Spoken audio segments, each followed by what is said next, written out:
Hey, welcome back. Today we're going to talk about 5 ways you can improve your soil health.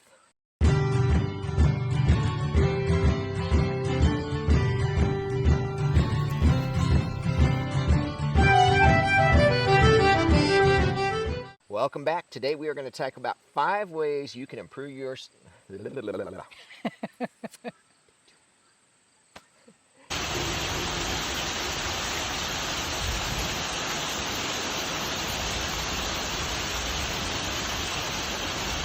Hey everybody, welcome back to Renewed Homestead. Ben and Denise here, and that's Loki whining in the background while he eats his comfrey. Yes. He loves comfrey. Anyway, so we're going to be talking about 5 different ways you can improve your soil health. And this stuff is, we talk about a lot of things, but that is the foundation that is just absolutely critical for any kind of growing, anything you're trying to do here. So what is the number 1 way to improve that? Number way that we do it is compost, and these here are 2 of our hot compost piles. We also have 2 in our chicken yard that the chickens are actually working for us. These are hot compost piles. We also have a cold compost pile, and we do have videos on compost that we can list in the description. Permapastures Farm also has a phenomenal video series on how to do hot compost, which I will also link in the description. But compost is a great way that you can utilize things you have on your homestead to actually increase soil fertility. So we will take straw, or what we're now using as wood shavings, and that's going to be a coming up video why we switch. Different subject. Whole other subject. But we take them out of the guinea area and the chicken coop and the duck coop. And the rabbits. And the rabbits. Well, some of it. Yeah. They don't do too much, but we take that litter and we will compost that litter, and oftentimes we'll add, comfrey, weeds, coffee grounds, things of that nature, because you need a really good carbon to nitrogen ratio, a 50-50 ratio. And then we'll get compost in about 30 days. This has about another 2 weeks to go. And then we can take this and put this on our gardens. Yeah. And with the hot compost, yes, you can put kitchen scraps in, but yes, you can put meat scraps in there. Yes, raw meat scraps, which, yeah. If you go back, you saw the rabbit butchery right into the hot compost, all the innards and all the non-meat product of when that Ben animal. hunts and gets a deer, the deer carcass goes in. When we processed our chickens, all of their innards, all of their feathers, everything went into the compost pile. Nothing goes to waste. Nothing goes to waste. And it, all the blood, all the guts, everything just helps with the nitrogen content. And then we put this on our garden, and not only does it increase soil fertility from what's in there, but it also feeds everything you want in your garden soil, right? What makes it actual soil and not dirt. The fungi, the microbiota, the earthworms, all of that, it feeds all of them. So then we get more of that, which actually creates healthy soil. Yep, no more. No need to buy fertilizer. Exactly. This is something you can do from things you already have on the homestead, and it doesn't cost you a thing. And 30 days? A little bit of time, a little bit of elbow grease, but hey, we all work out anyway, right? I work out. I know you do. Do I look like I work out? Well, you work on the homestead, but he doesn't work out. All right, let's go check out the second way to improve your soil health. You look perfect, darling. Oh, thank you. Of course I do.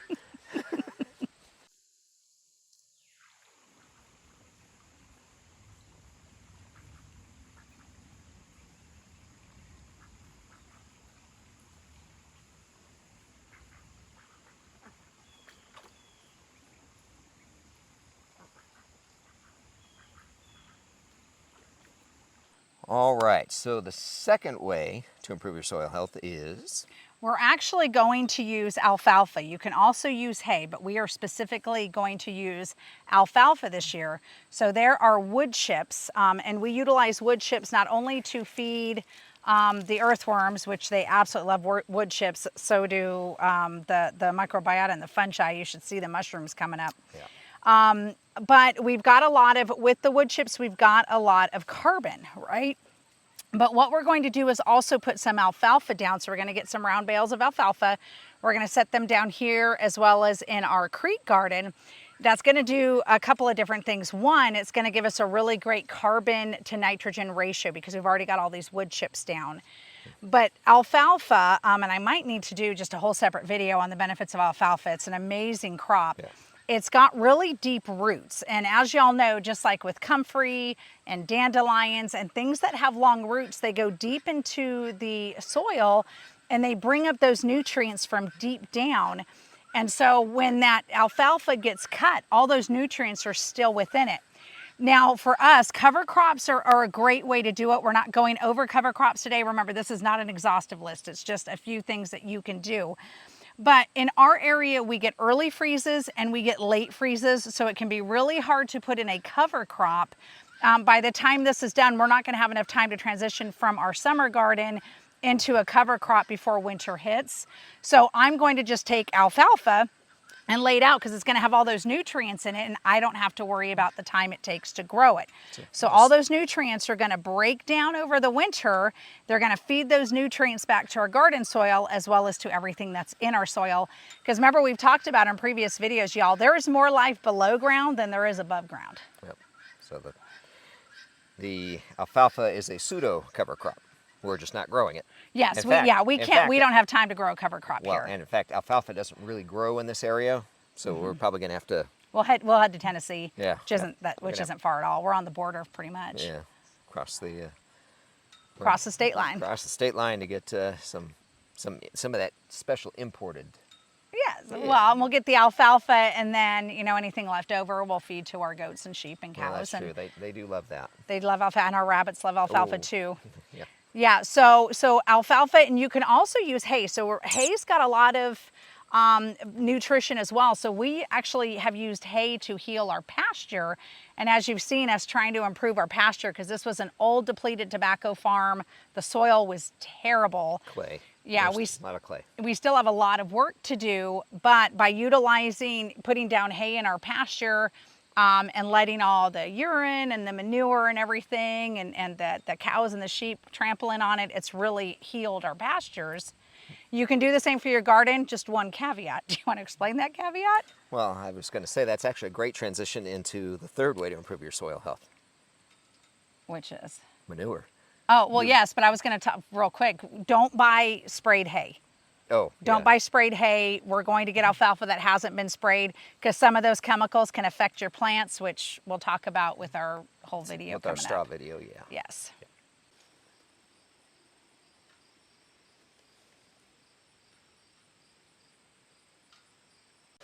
All right, we are now on the dark side of the barn, which is where we keep our rabbits, our little manure factories. Yes. Now, back there, I missed the transition. Denise mentioned the one caveat to hay and straw is you got to make sure that's not sprayed. Yes. Yeah, that set us back this season, and we'll talk about that in another video. Absolutely. But yes. anyway, so you've heard us talk about it before. We love our rabbits. It is the one manure you don't have to compost before you put it on your garden. This stuff can go straight on your plants, right from the factory. Yes, and we had, earlier in the year, I made sure, whenever we plant something, I put rabbit manure all over it. Right now, we've got some yellowing on our leaves because we've had so much rain the last week or so. But this is a good way. Like if you're having any kind of nitrogen issues, rabbit manure is phenomenal because you don't have to let it compost. Yeah, and it doesn't have to be a big, I'm going to spend the day putting manure on things. We'll come up here, we'll grab a quick bucket, scoop out from underneath there. The rabbit hutch has wood slats, so it all just drops down nice and easy. Scoop it up, throw a bucket, throw a few handfuls on, and go. It's just, it really is that easy. Now, as far as the manure with the sheep and the goats and the cows, that's where our birds come in.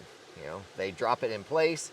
Birds go up there, scratch through, work it down into the soil while they're picking for bugs and fly larvae and whatever else they're looking for. And you can absolutely use those manures. Oh, yeah. If you want to go out and collect cow pies, by all means. Or there's people that have barns that have horses or donkeys that you could collect their manure as well. But again, make sure they're not feeding them anything that's been sprayed because especially graze on. Yeah, that'll pass right through, and now you're basically poisoning your... Because the stuff we like to grow in our gardens, the tomatoes, the green beans, the okras, like all the squashes, that's all broadleaf, which graze on kills.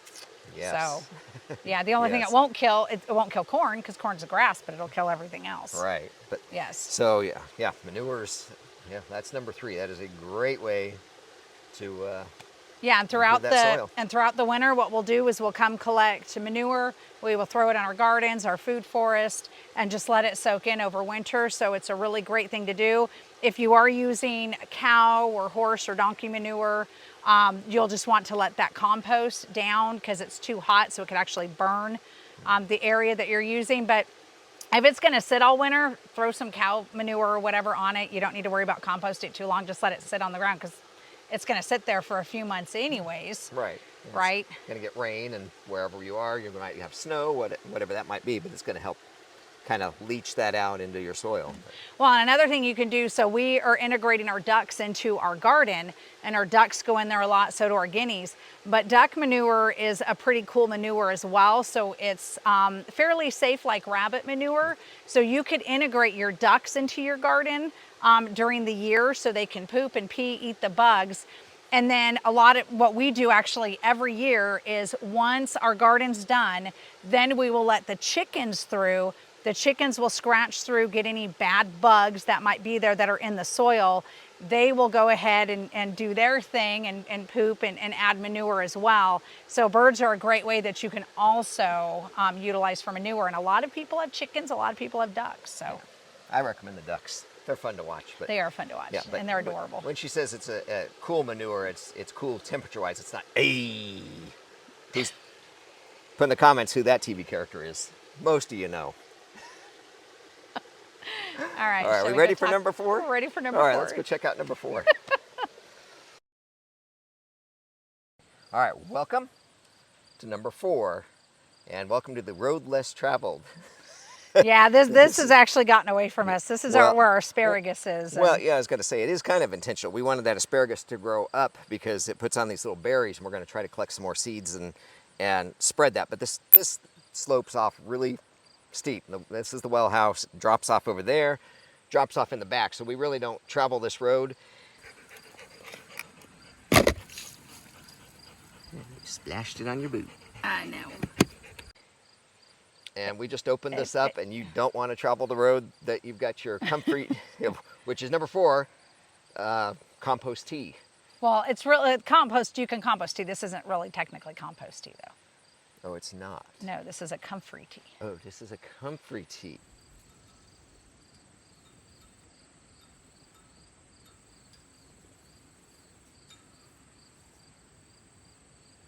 Compost tea would say that we would put the compost in the water, which that is true. This is pre-compost tea. Well, this is, yeah, this is comfrey with a hint of rabbit poop. Yes, and eggshells. And eggshells. Really, really finely ground eggshells for the calcium. But I was just saying this bed has gotten away from me weeding.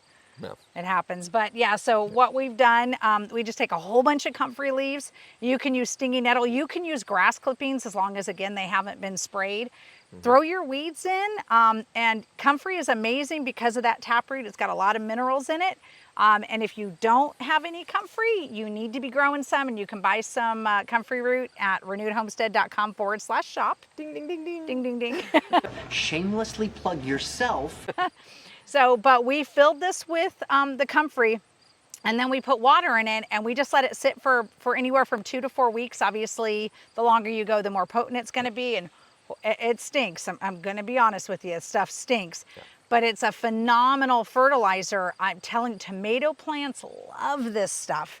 So if you've got comfrey growing, you can cut those leaves, you can put it in a tea, and then you can spray it either directly on your soil, you can spray it on your plant as your plants. Some people use it as a foliar spray. We typically just spray the roots of the plant. Yeah. But it's phenomenal for feeding your plants as well as for feeding everything that's in the soil. Yeah, and by throwing your weeds in there, you're actually getting benefit from, the weeds are taking nutrients from your soil, so you're just stealing them right back and putting them right back in the soil, yep. But where you want them. So. Well, and one thing with weeds, y'all, just a quick tip, if you have to weed, if you have to weed your garden, pull up the weeds and just let them sit there. They'll break back down and feed your soil. Yeah. So, all right, shall we? Unless it's dandelions, Dad. Don't pull your dandelions. Well, don't spray them. Well, Please don't spray your dandelions, guys. Dandelions are an amazing, amazing plant that's there for a reason. And our pollinators are struggling enough. They need those dandelion flowers. They love them. Yes. So let's go talk about number 5. Number 5. Number 5. Number 5 coming up.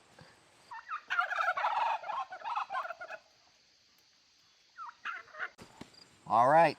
Hopefully you're still with us. We made it to number 5, and the sun just came out, so excuse the squinting and the shadows. But Yes. what are we standing in? Tall grass. Tall grass. Now, why are we standing in tall grass? Because I haven't fixed the mower. I've tried. New carburetor, new spark plugs. I think it's the mower deck, so I got to take that apart next. Yes, and I'm this trying. is... I'm trying. Really, I am trying. Yeah, and this is here, we're actually getting our lower pasture fencing done, so we're in the process of doing that as well. So anyway, so we are in grass, Yes. which Grass is a phenomenal way to fertilize it your is. soil. It is. It is. Now, depending on where you live, like when we're in Arizona, they say, oh, you get these fabulous, mulching lawnmowers, and it cuts up the grass real fine and it lays down. It's just too dry in Phoenix. I mean, it just wouldn't break down. You just get dry, dead grass on there, which, if it was the end of the season, that might be fine for the winter. But there, you want to rake it up. And here we do rake it up and we spread it out. Much like we use the hay, or we'll be using the alfalfa, we can put it right over the wood chips. It also suppresses weeds. Like our tomatoes, we put a lot of the grass clippings along there. They weren't ours. It was actually our neighbor Larry. He piled them up for us and said, if you need them, I'm like, yes, we please. grabbed them. Yes, we did, because our mower's still broken. Yes, but you can take grass clippings, and again, you're going to hear a common theme throughout this. Make sure the grass has not been sprayed. If it's been sprayed, don't use it. But as you mow, you can actually grab a sweeper, and we actually have a sweeper, and after we mow, we go through with the sweeper, and we get all the grass clippings up, and then we can put that on our food forest, on our trees, on our garden. And that, again, is just a quick, cheap, free, easy way that you can add nutrients back to that soil. There you go.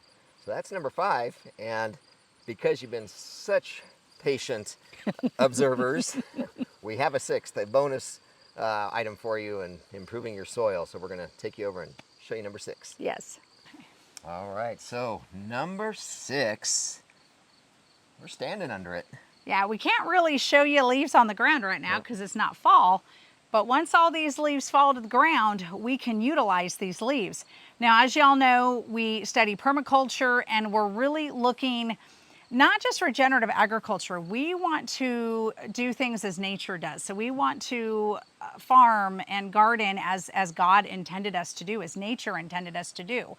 So what do you see when you go to a forest? You see leaves and wood, mulch, right? It acts as a mulch, and it actually feeds the soil. So one thing you notice, right? Nature doesn't till. Nature doesn't spray chemicals. Nature doesn't do these things to fix the soil. Nature utilizes leaves. It utilizes plant matter.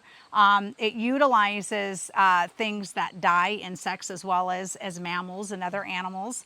And all those leaves and everything fall to the ground. And one thing that's phenomenal about leaves, y'all, over 80% of the nutrients in a tree are in the leaves. So when it falls, you can actually collect those and put those on your garden to actually increase soil fertility. Now, one thing you want to do, whole leaves are going to take a long time to break down, so you're going to want to break them up and put them on your garden. And if during the year maybe they haven't all broken down over winter, just push them out of the way, put your plants in, and you can use it as a mulch. You can also create a leaf mold with it, which we have done in the past. We did a video on it, which will break down, and you can use the leaf mold on your garden as well. Yeah, just took a big wire cage and filled it. That thing was probably, 2.5, 3 feet high, and by the time it got through, we just set it and forget it, literally, and it broke down, and it was about that thick, but that was just some nice black. Beautiful. Yeah. And like she said, the leaves take a while to break down. Mow them over. And then that same sweeper we were just talking about with picking up the grass, you can pick up the leaves. And, if you're in the city and you don't want to have a big, because if you're leaving it in a spot, it's going to, any grass that's there, it's going to kill it because it's going to shade it out. So if you don't want that, you can put it in a big trash bag, tie it up.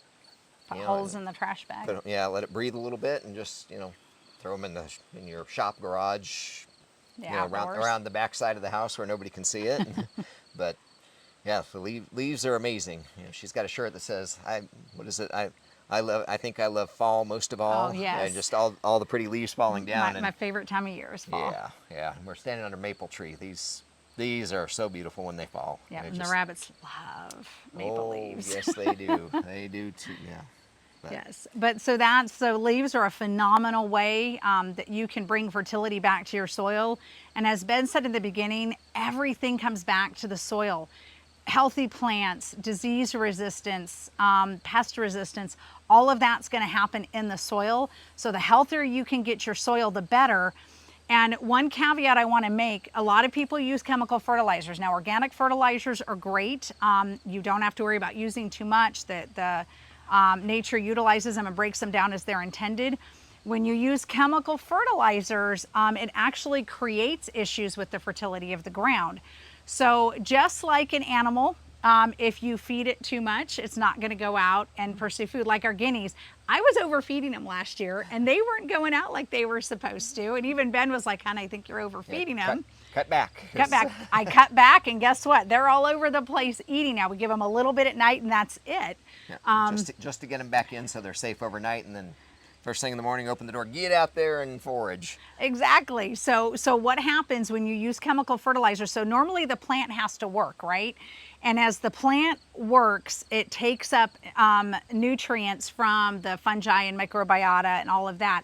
And somehow, nature's amazing. Somehow the plant, if it needs something, it will send a signal out, and it says to these organisms that are in the soil, "Hey, I need this nutrient."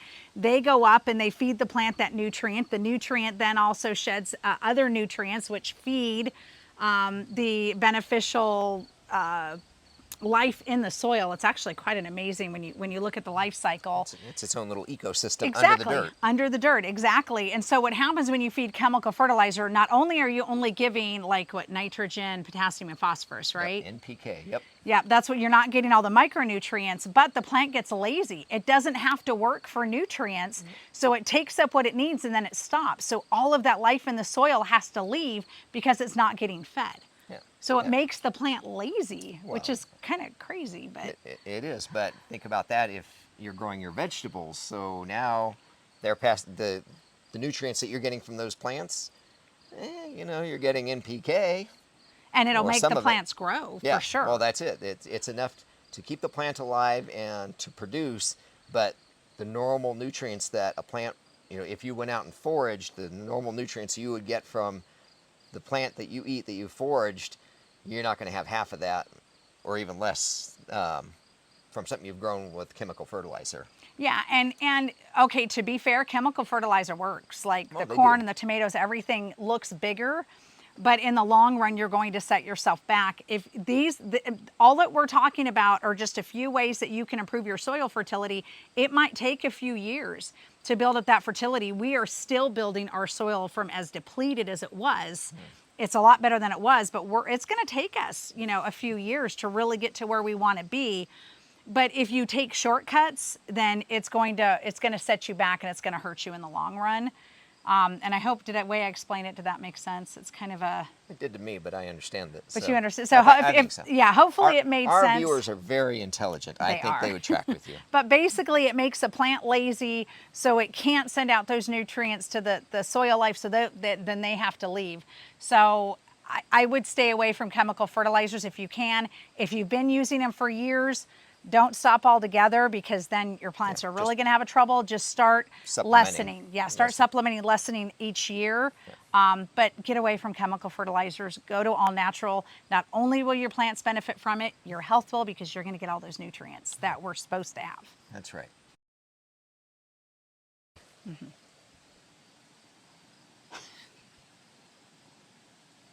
We're on a slant.